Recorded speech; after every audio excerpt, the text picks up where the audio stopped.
আপনি বড় একটা কুকুরকে লাঠি দিয়ে পিঠান, সমাজের সবাই মেনে নিবে, হয়তো এই কুকুরটা চুরি করছে, না হয় কিছু চুরি করে পালায় খাইছে, এই জন্য বেটা লাঠি দিয়ে পিটাচ্ছে।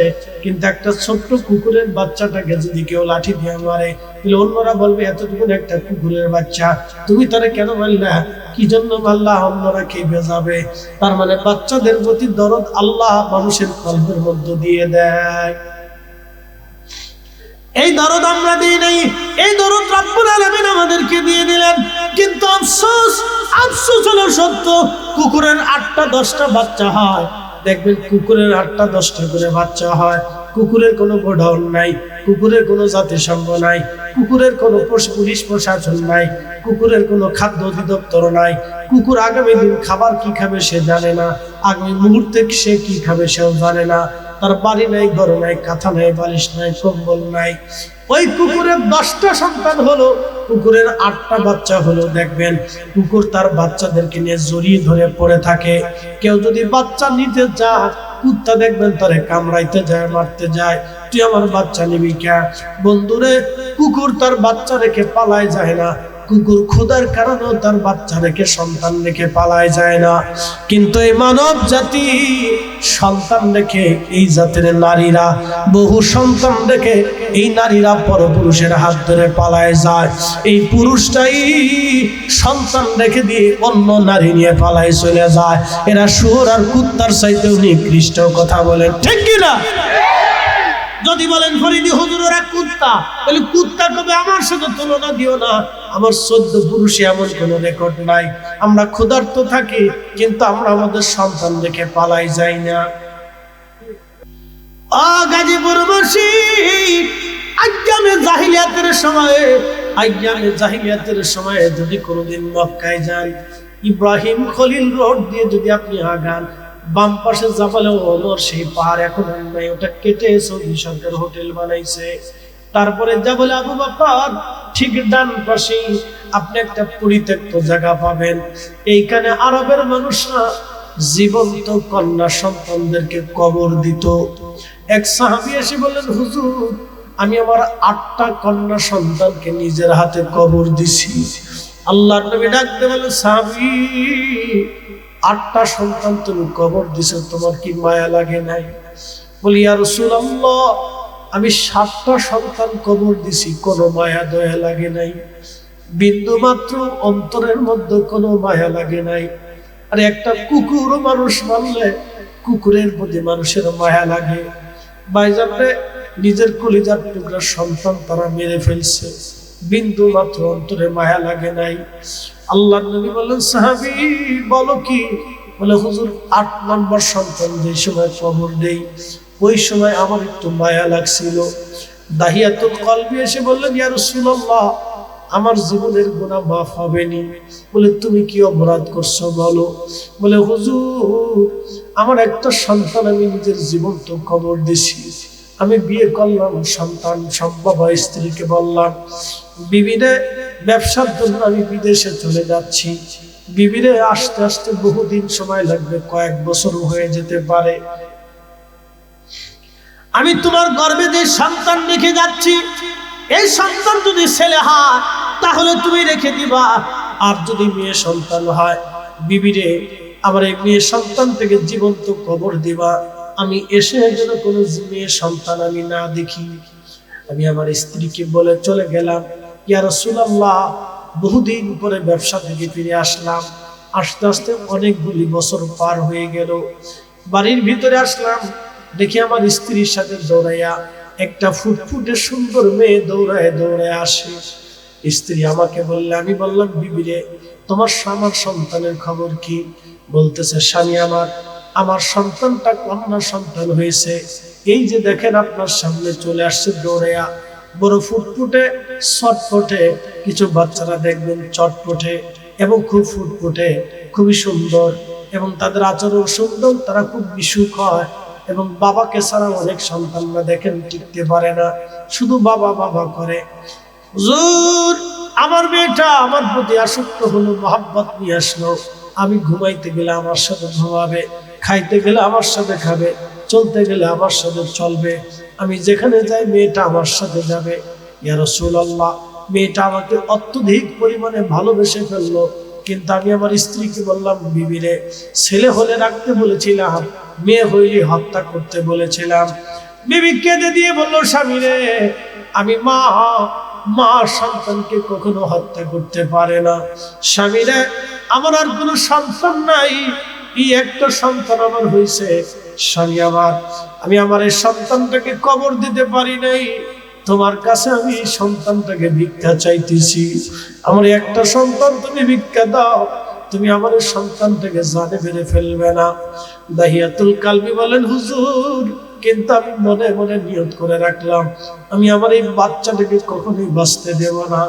ইয়া রাসূলুল্লাহ, সন্তানটা তো আমাকে ভালোবেসে ফেলছে, কিন্তু আমি আমার এই সন্তানটাকে ভালোবাসতে পারি নাই।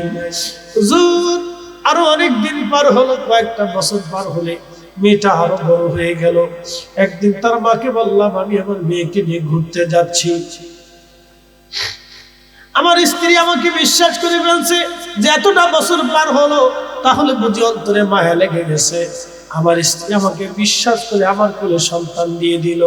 নবীজি, আমি কাঁধে করে নিয়ে চলে গেলাম তাকে মরুভূমির ভিতরে, একেবারে নির্জন মরুভূমির ভিতরে নিয়ে আমি মাটি খনন করতেছিলাম।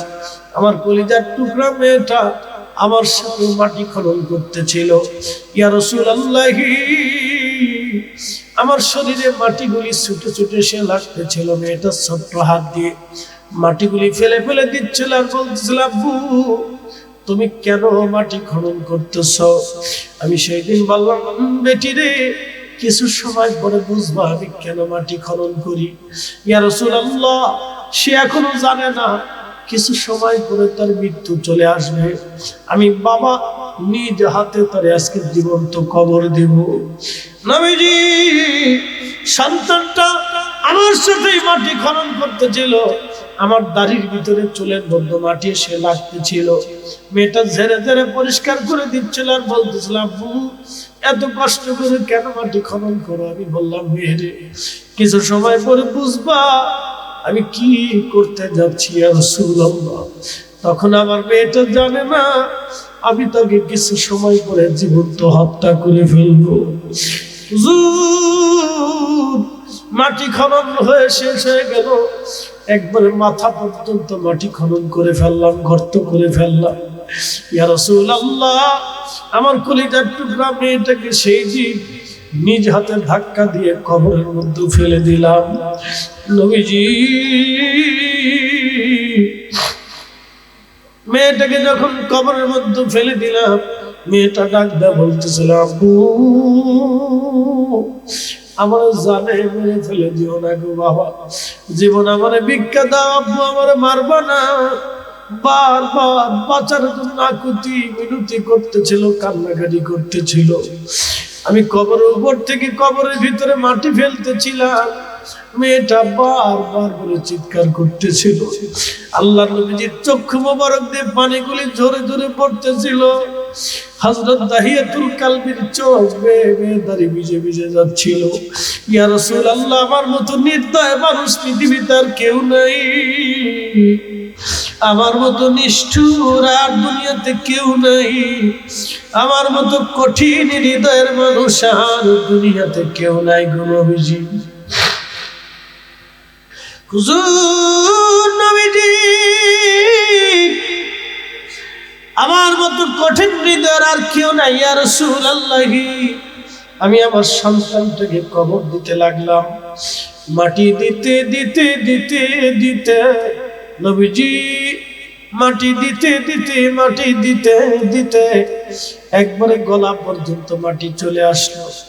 মেয়েটা তখনও কাঁদতেছিল, আব্বু, আমার জীবন তো মেরে ফেলে দিও না, পৃথিবীর অন্য কোথাও তুমি আমাদের পাঠিয়ে দাও। বাবার পরিচয় কোনোদিন হয়তো দিব না, তুমি আমার সন্তানের পরিচয় দিও না, আমাকে মেরে ফেলে দিও না। নবীজি, মায়া হয় নাই।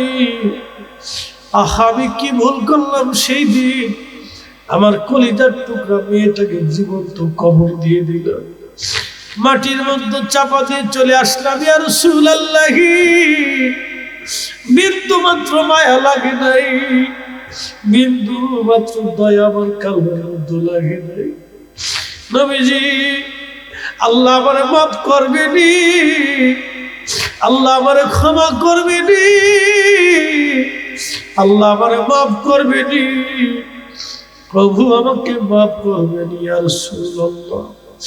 আল্লাহ নবীজি ডুকরিয়ে ডুকরিয়ে কাঁদতেছিলেন, দাহিয়া করছো কি? এইভাবে কি কেউ কোনদিন নিজের সন্তানকে জীবন্ত খবর দেয়? দাহিয়া করছো কি? দাহিয়া এইভাবে কি নিজের সন্তানকে কেউ কোনদিন হত্যা করেনি? ইয়া রাসূলুল্লাহ আমি তো অপরাধ করছি, প্রভু কি আমাকে মাফ, আমাকে ক্ষমা করবে কিনা? আল্লাহর নবী ডাক দিয়ে বললেন, দাহিয়া রে, কালেমা পড়ার সাথে সাথে আমার রব আমার আল্লাহ তোমার জীবনের গুনাহগুলি আল্লাহ মাফ করে দিছে। একবার চিৎকার মেরে বলবেন কি আল্লাহু আকবার। রব্বুল আলামিন ওই গোশত খণ্ডটাকে আরো 40 দিন পর্যন্ত রিফাইন করলেন। মার পেটের ভিতরে ছোট্ট একটু জগতের ভিতরে আল্লাহ আমাদেরকে বসবাস করাইলেন। মার পেটে ছোট্ট একটু জগতে আল্লাহ আমাদেরকে তৈরি করতে লাগলেন। ছোট্ট একটা জগতে মার রেহেমের ভিতরে আল্লাহ আমাদের তৈরি করতে লাগলেন। মার রেহেমে বাকি গোশতের টুকরোটাকে 40 দিন পর্যন্ত রিফাইন করতে করতে করতে করতে আমার হাত হলো, আমার পা হলো, আমার নাক হলো, আমার কান হলো, আমার চেহারা হলো, আমার চোখ হলো, আমার মাথা হলো, আমার মাথায় চুল হলো, আমার পায়ের নখ হলো, আমার হাতের নখ হলো, আমার অঙ্গ প্রত্যঙ্গ হলো, আমার নাড়ি ভুঁড়ি হলো, কলিজা হলো, কাল্ব হলো, ফ্যাপসা হলো, এরপরে আপনার কি বলে লাঞ্চ হলো। যা যা প্রয়োজন ছিল সব কিছু রব্বুল আলামিন মার পেটের ভিতরে দিতে লাগলেন। আল্লাহু আকবার। 120 দিন যেই দিন শেষ হয়ে গেল, রুহু নামক ইঞ্জিন রুহের জগৎ থেকে আল্লাহ পাক আল্লাহর দরজা থেকে নিয়ে এসে জিব্রাইল আমাদের মার পেটের ভিতরে আমার বডির মধ্যে রুহু নামক ইঞ্জিন খানা সেট করে দিলেন। এই রুহু আজ আপনার সামনে কথা বলতেছে, আর আমার সামনে অসংখ্য রুহুরা বসে আছে।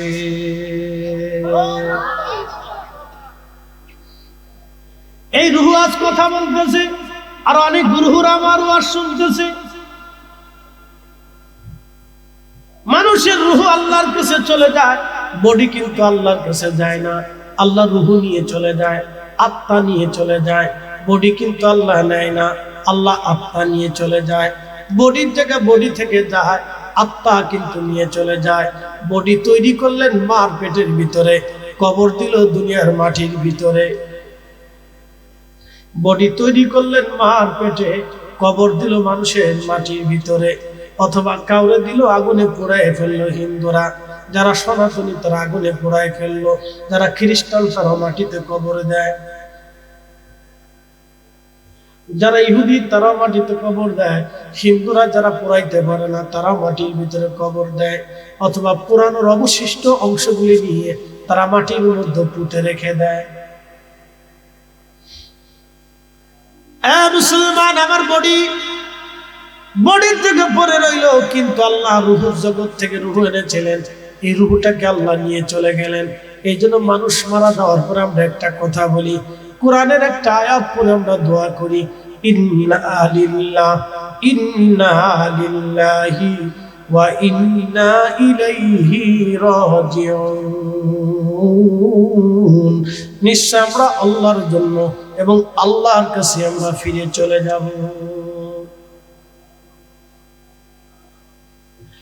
আমরা আল্লাহর জন্য আল্লাহর কাছে ফিরে চলে যাব, আল্লাহর জন্য আল্লাহর কাছে ফিরে চলে যাব। এর অর্থ হলো আল্লাহর কাছে ছিলাম, আবার আল্লাহর কাছে চলে যাব। ওই রুহুটা আল্লাহর কাছে ছিল, আল্লাহর কাছ থেকে রুহুটা মার রেহেমের ভিতরে পাঠাইলো। 120 দিনের মাথায় মার রেহেমে আমার বডির মধ্যে আল্লাহ রুহু সেট করাই দিলেন। আমার জীবন আসলো, লাড়াচাড়া শুরু হয়ে গেলাম। আমার অক্সিজেন আল্লাহ দিলেন, আমার হাইড্রোজেন নাইট্রোজেন আল্লাহ দিলেন, পানি আল্লাহ দিলেন, আমার যা যা প্রয়োজন আল্লাহ দিলেন, পুষ্টি আল্লাহ দিলেন। মা খাইলে আমার খাওয়া হয়ে যায়, আমার নাভির নারীর মাধ্যম দিয়ে আল্লাহ পাক মার দেহের ভিতরে আল্লাহ সেট করায় দিলেন। মার রক্ত থেকে আমার রক্ত হলো, মার বডি থেকে আমার বডি হলো, মার পুষ্টি থেকে আমার পুষ্টি হলো, মার পানি থেকে আল্লাহ আমার পানি দিল, মার স্বাস্থ্য থেকে আল্লাহ আমার স্বাস্থ্য দিল। এই জন্য কোন গর্ভবতী নারী যদি গর্ভবতী হয় তাহলে দেখবেন গাইনি ডাক্তার যারা, তারা বলে ভালো ভালো পুষ্টিকর খাবার খাওয়ান, দুধ খাওয়ান, ডিম খাওয়ান, ফল খাওয়ান, ছোট মাছ খাওয়ান, শাকসবজি খাওয়ান, বেশি বেশি করে পুষ্টিজনিত খাবার খাওয়ান। এজন্য পুষ্টিজনিত খাবার খাওয়াবেন। মার পুষ্টি হলে সন্তানের পুষ্টি হবে। মা ভালো মন্দ খাইলে সন্তান ভালো মন্দ খাবে। গর্ভবতী নারীদেরকে ঠিক মতো ঘুম পাড়ান, কারণ মায়ের ঘুম হলে সন্তানের ঘুম হবে। ঠান্ডা লাগাইতে দেয় না, ভারী কাজ করতে দেয় না, অসুখ বিসুখ যেন না আসে, কারণ মার অসুখ হলে সন্তানের অসুখ হয়ে যায়। মার ঠান্ডা লাগলে সন্তানের ঠান্ডা লেগে যায়। মাকে সুস্থ রাখার জন্য ডায়াবেটিসের রোগ আপনার গাইনি ডাক্তাররা খুব সচেতন থাকে। এই সময় ভালো ভালো ওষুধ তারে ভিটামিন জাতীয় খাবার খাওয়াইতে বলে। ভিটামিন তারে দেওয়া হয়, আয়রন ট্যাবলেট দেওয়া হয়, যাতে মহিলার আয়রন ঠিক থাকে, রক্ত ঠিক থাকে, পানি শূন্য তারা আসে এবং শরীর যাতে সুস্থ থাকে, কারণ মা খাইলে সন্তানের খাওয়া হয়। আল্লাহর নবী বলেন, আমার উম্মতেরা তোমরা তোমাদের গর্ভবতী নারীদেরকে তোমরা খেজুর খাওয়াও, কারণ খেজুর এমন একটা পুষ্টিকর খাবার, খাইতে দেরি হয়, ওরা শরীরের ভিতরে তার পুষ্টি গুণ ছড়াইতে দেরি হয় না। কিন্তু আমাদের দেশের নারীরা খেজুর খায় না, আমরা দেশের নারীরা খালি ফুচকা খায়। তাহলে ফুচকার ভালো জিনিস খাইতে, ভালো জিনিস খাইতে ফুচকা। আমাদের নারীরা ফুচকা খায়, আল্লাহর নবী বলেন খেজুর খাওয়াও। এখন প্রশ্ন, খেজুর খাইলে যদি সন্তানের খেজুর খাওয়ার পুষ্টি দেয়, মা খাইলে যদি সন্তানের খাবার হয়, মার পুষ্টি হলে যদি সন্তানের পুষ্টি হয়, মা দুধ খাইলে যদি সন্তানের দুধ পায়, তাহলে মনে রাখবেন মার চরিত্র ভালো হলে সন্তানের চরিত্র ভালো হয়। মা যদি তিরিং পিরিং হয়, বাচ্চাটাও তিরিং পিরিং হয়। সন্তানের পুষ্টি হলে, মার পুষ্টি হলে যদি সন্তানের পুষ্টি হয়, তাহলে মা যদি সন্তানকে গর্ভে রেখে কোরআন পড়ে, ওই ছেলেটা কোরআন পড়নে বলা হয়। কি কথা কন না কেন? ও নারীরা, সন্তান গর্ভে আসলে সূরা ইউসুফ তেলাওয়াত করবেন, সূরা ইউসুফ পড়বেন, তাহলে আপনার বাচ্চা কাচ্চা হযরত ইউসুফের মতো সুন্দর হবে এবং হযরত ইউসুফের মতো জ্ঞানী হবে। আপনার সন্তানরা কোরআন প্রেমিক হবে, আপনার সন্তানরা আশিক রাসূল হবে। সন্তান গর্ভে রেখে বেশি বেশি দুরূদ পড়েন, দেখবেন আপনার সন্তান আশিক রাসূল হয়ে যাবে। একবার জোরে বলা যাবে কি আল্লাহু আকবার। ভাইরা আমার, অজু যদি করেন তাহলে দেখবেন চেহারা এমনি সুন্দর। অজুর পরে অজু, অজু খেলে অজু। আল্লাহ রাসূলকে নবী সাহাবীদেরকে বলেন, সাহাবীরা রে, কিয়ামতের ময়দানে মেহশরের মাঠে আমি আমার উম্মতদেরকে ডেকে ডেকে নিয়ে হাউজে কাউসারের পানি পান করাবো। সাহাবীরা বলেন, ইয়া রাসূলুল্লাহ, আদম সফিউল্লাহ থেকে ঈসা রুহুল্লাহ পর্যন্ত আলাইহিস সালাম, আল্লাহ এত নবীদের ভিড়ে, উম্মতের ভিড়ে, ইয়া রাসূলুল্লাহ আপনি আপনার উম্মতকে কেমনে চিনবেন? সুন্দর প্রশ্ন। হুজুর, আদম সফিউল্লাহ আলাইহিস সালাম থেকে ঈসা রুহুল্লাহ পর্যন্ত কত নবীরা আগত হয়ে গেছেন আল্লাহ। 2,24,000 নবীদের উম্মতের ভিড়ে আপনার উম্মত আপনি কেমনে চিনবেন? নবীজি ডাক ডাক, সাহাবীরা রে, অনেক সাদা ঘোড়ার ভিতরে একটা ঘোড়ার কপালে যদি লাল থাকে, তাহলে বলো সেই ঘোড়াটা চেনা যায় কিনা, কষ্ট হবে নাকি? বলে না, সমস্ত ঘোড়াগুলি সাদা। এই সমস্ত ঘোড়া, সাদা ঘোড়াদের কপালের ভিতরে একটা ঘোড়ার কপালে যদি লাল থাকে, তাহলে তাকে চেনাটা কঠিন কিছুই না। নবী বললেন, সাহাবীরা রে, কিয়ামতের ময়দানে আমার উম্মতরা দুনিয়াতে নামাজ পড়বে, নামাজের আগে ওযু করবে, ওই ওযুর চিহ্নগুলি কিয়ামতের ময়দানে নূর চমকাবে। ওযু করার কারণে ওজুর জায়গাগুলি নূর চমকাবে, এটা কোনো উম্মতকে দেওয়া হবে না, শুধু আমার উম্মতকে এই মর্যাদা দেওয়া হবে। আখিরি নবীর উম্মত, নবী কত দামি, উম্মত কত দামি, কিন্তু এই উম্মত গরু চুরি করে, মসজিদের জুতা চুরি করে।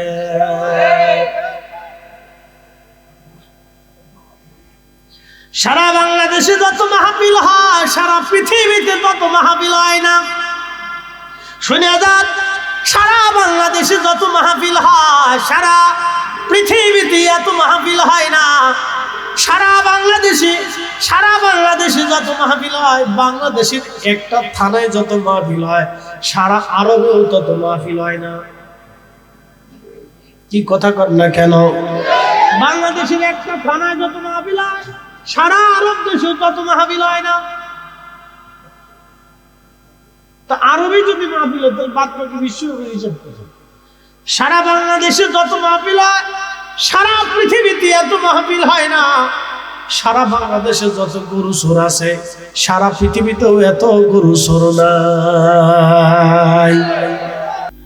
মার পেটের ভিতরে রব্বুল আলামিন আপনাদের তৈরি করলেন, আল্লাহ পাক গোশত দিলেন, হাড় দিলেন, হাত দিলেন, পা দিলেন, নাক দিলেন, কান দিলেন, সব দিলেন। লাকাদ খালাকনাল ইনসানা ফি আহসানি তাকওয়িম।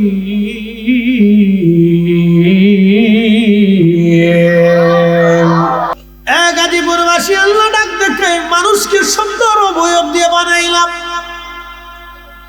পৃথিবীতে আসার পরে আপনি সবাই সুন্দর ছিল। এখানে যারা দুনিয়াতে আসছিলেন, ছোট্ট কালে আপনাদের সৌন্দর্য দেখে দাদা চুমা দিয়েছে, দাদি চুমা দিয়েছে, খালা চুমা দিয়েছে, খালু চুমা দিয়েছে, চাচা চুমা দিয়েছে, দাদা চুমা দিয়েছে, ফুফি চুমা দিয়েছে, ওই আপনার গ্রামবাসীরা চুমা দিয়েছে, গ্রামের চাচু ধরে চুমা দিয়েছে, চাচাই ধরে কোলের মধ্যে নিয়ে চুমা দিছে। আপনারা সবাই আদর করলো, আপনার জন্য সবাই সবার অন্তরে আল্লাহ দয়া সৃষ্টি করে দিলেন। আপনি 10 জন মেনে নেবে, কিন্তু একটা ছোট্ট বাচ্চারে ঘুষি দিলে, থাপ্পড় মারলে এই সমাজের কেউ মানবে না। কি কথা বলেন, ঠিক কিনা? তাহলে এই বাচ্চার প্রতি দরদ কে দিয়ে দিল? আল্লাহ দিয়ে দিল। মনোযোগের সাথে কথাগুলি শুনবেন। আমার রব, আমার আল্লাহ সেবজনে জরায়ুর ভিতরে আমাদের জন্য, সৃষ্টির জন্য পানিটাকে জমা করলেন। কি ছিলাম? এই পানিটাকে জমা করে আল্লাহ পাক 40 দিন পর্যন্ত রিফাইন করলেন। 40 দিন পরে এই পানিটা রক্তপিণ্ড ধারণ করলো। আল্লাহ বলেন, খালাকাল ইনসানা মিন আলাক। আমি মানুষ তৈরি করলাম রক্তপিণ্ড থেকে। এই আলাক থেকে আল্লাহ পাক মানুষ তৈরি করলেন। এরপরে এই রক্তপিণ্ডটাকে আল্লাহ পাক আরো 40 দিন পর্যন্ত রিফাইন করলেন। 40 দিন পরে এই রক্তপিণ্ডটা গোশত খণ্ডে রূপান্তরিত হলো।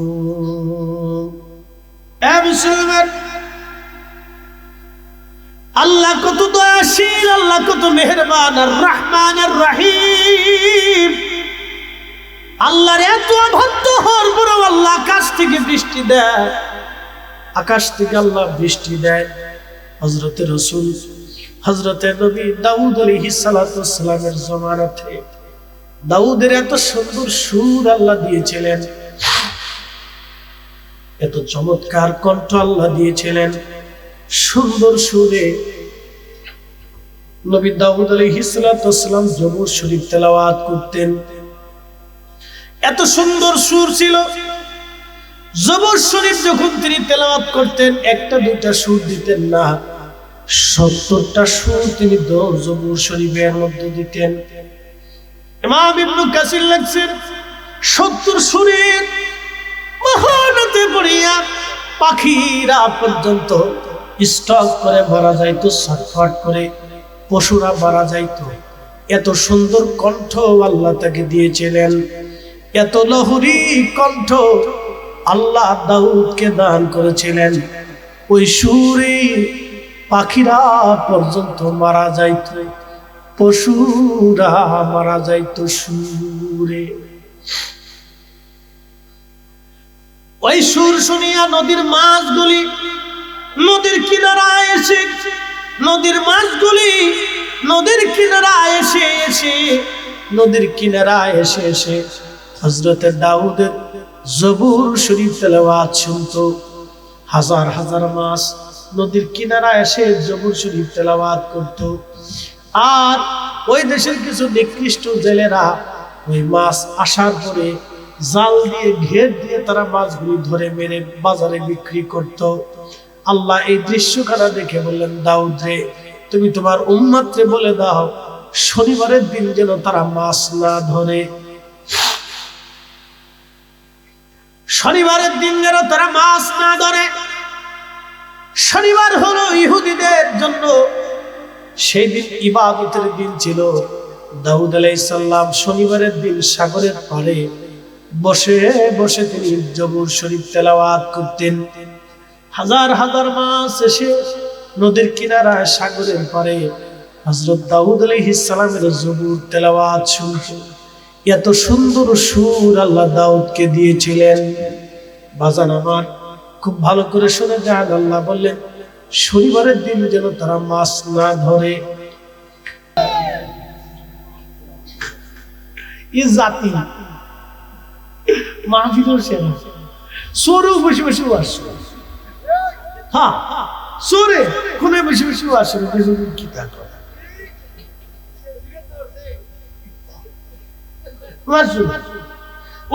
শুনে চুরি করে দেয়। ওয়াজের সময় চুরিয়া কত বছর লালমনি হেঁটে গেছি, ওয়াজ শুনতেছে, আর এক পাশে বাড়ির তালা মেরে মহিলা ওয়াজ শুনতেছে, তালা ভাঙিয়ে সোনা দ্বারা টাকা পয়সা চোরে চুরি করে নিয়ে গেছে। এটা চোর বাংলাদেশ। কি ওয়াজ করবে না, হাজার হাজার ওয়াজের দেশে, তারপর মানুষের হেদায়েত না, হেদায়েত এরা ওয়াজ শুনে ও জাতি যদি দুটো বিড়ি টান দেয় ওয়াজ চলে গেছে। দুই বিড়ি টানে ওয়াজ ফুরসত ওয়াজ চলে গেছে। কোথায় যে ওয়াজ গেল নিজে বুঝতে হবে। এ কান্দে ঢুকাইছে, এ কান দিয়ে বের করে দিয়েছে। হুজুররা এটা কয় শুনি, আহা শুনে যান আজকে। গাজীপুরবাসী ভালো করে শুনে যাবেন। মানুষ হইয়া ভবেতে আসিয়া মানুষের করিলাম কি, আমি নবী না মানিলাম, কি যে ভুল করিলাম, ভস্মে ঢালিলাম ঘি। মানুষ হইয়া ভবেতে আসিয়া মানুষের করিলাম কি, মানুষ হইয়া ভবেতে আসিয়া মানুষের করিলাম কি।